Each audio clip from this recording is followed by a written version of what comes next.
You know, it's been a while since I reviewed a gimbal from DJI. The last one was back in 2021 when I got the opportunity to review not just one, but two gimbals. The DJI RSC2 and the DJI RS2. Now fast forward to today, DJI has released their third generation gimbals, one of which I got my hands on is their new DJI RS3 Mini. So in this video, I will give you guys the specs, my thoughts, and my overall summary of whether this gimbal is just for you. If you're interested in that, stay tuned and watch this video. Okay, alright.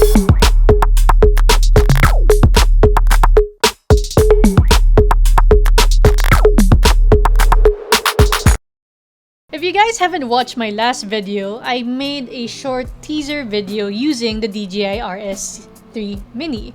Special thanks to my friends who I featured in that video. I had fun shooting my dancer friend, met a couple of longboarders, and reconnected to my frisbee friends. If you guys haven't watched that, I'll put a link to the video for you to check it out. Now, let's not waste any more time.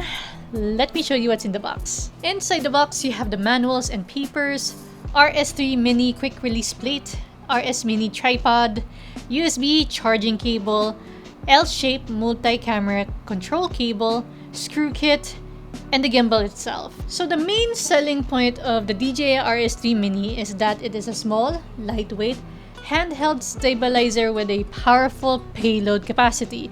It weighs as light as 795 grams in portrait mode and 850 grams in horizontal mode. It has 50% less weight compared to its bigger brother, the DJI RS3 Pro. It can support most mainstream mirrorless cameras up to 2 kilograms of payload. So this gimbal is made for traveling light and allows you to have a lighter feel when handling the gimbal. So for the purpose of this review, this is not the usual lens that I use for video making. I combined my X-T4 with the longest and heaviest lens I have on hand, which is a Fujinon 50mm to 200mm lens. I extended the lens to 200mm. To my surprise, the gimbal is not that stressed. So basically, if you have a camera and lens similar to that, it works just fine.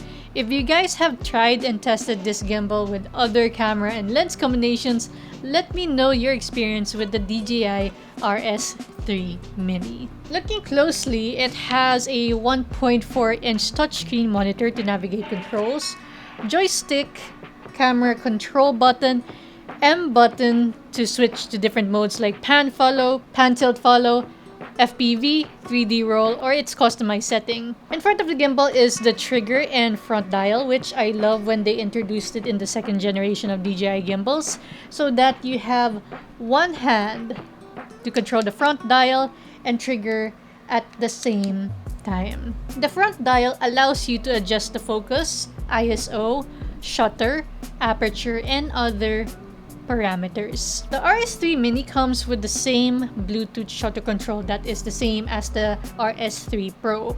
This function supports most mainstream mirrorless cameras and allows the RS3 Mini to automatically connect with the camera after its initial pairing. However, for Fujifilm users like me, unfortunately due to the camera's manufacturing reasons, the Fujifilm cameras do not have the Bluetooth capability. Although you can still connect the camera to the RS3 Mini via USB cable to its single RSS camera port.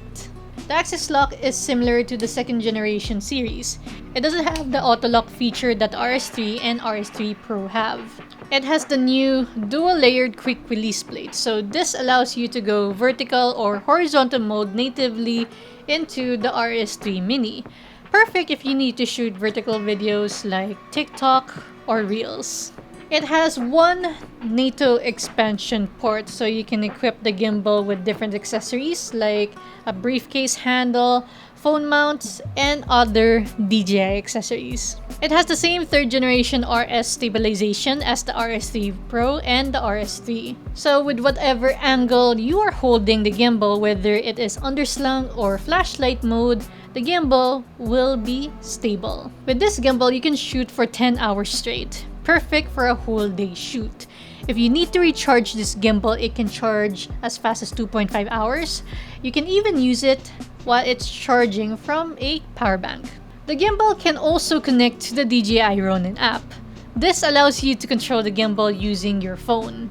Under the Create tab, it has a virtual joystick that allows you to control the gimbal from your phone.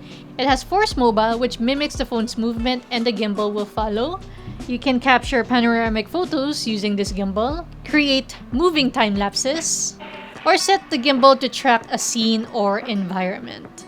You can also connect the gimbal using a PS4 or Xbox gaming controller if you have one lying around. Now heading back to the main menu, you will see the Raven Eye system menu. Unfortunately, the Raven Eye system is not compatible with the RS3 Mini. If you want this feature, you may opt to get the RSC2, RS2, RS3, or RS3 Pro. Under that setting, you can do a balance test to check if the gimbal is balanced, customize the moto parameters, customize the user profile so you can adjust the follow speed, deadband, and such. You can even check the status of the gimbal. The app also features a library where you can learn some movements and topics about the gimbals. They have stuff for basic to advanced classes. The RS3 Mini's price point is not that bad. It would set you back for only $16,590, which is a budget-friendly option if you want to get your first professional gimbal. Now, the verdict. To be honest, when I first got the DJI RSC2 as my first professional gimbal, I don't bring it with me all the time. I usually just use it for client shoot and just leave it home when I have my own personal shoots or travel contents because it's heavy and it's an overkill for me to bring. But when the DJI RS3 Mini came out and I held it for the first time, it was like love at first touch. I was like, where have you been all my life? To me, I would consider the DJI RS3 Mini as my everyday gimbal to take around. So if I have a paid shoot, going through my usual travel contents, or featuring a restaurant, I will take this with me every time. The only thing I can say that I wish DJI can do better next time is to maybe make this foldable like the DJI RSC2 or detach these two parts, the handle and the top portion of the gimbal. It's already small, but it can get even more compact if they incorporate those features into the mini versions in the future. Now, if you're a DJI RSC2 user like me, or using a gimbal with a higher payload, should you sell it over the RS3 Mini? For me, no, not exactly, because there may be times I need a higher payload if the work requires me to, especially if I need to handle heavier cameras. Also, I may need to use the Raven Eye system or focus pull accessory because the RS3 Mini is not compatible with these systems. But if you're using a similar camera setup that I'm using for everyday content like an X-T4, a kit lens, and maybe add an external microphone, you would enjoy using the DJI RS3 Mini in your everyday content creation. Alrighty, I hope this video was helpful for you guys. If you want to get your hands on the DJI RS3 Mini, you can go to the link in the description. Did you guys like this video? If you did, consider subscribing and hitting the notification bell to be updated on new videos like this. This is Joe Serrano, and I'll see you in the next one. See you guys.